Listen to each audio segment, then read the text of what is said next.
Ako nga pala si Jose. Ako po ay tagabantay sa kabukiran.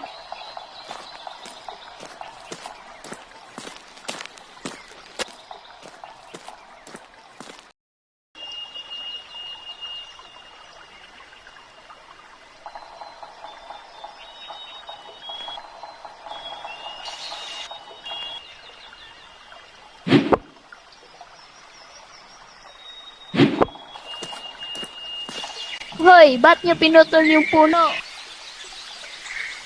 Alam niyo ba pag pinutol yung puno ay nakakasira sa ating kalikasan?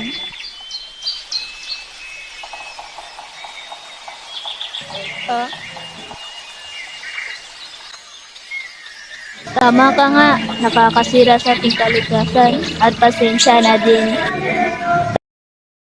Okay lang yun, basta huwag niyo lang ulitin.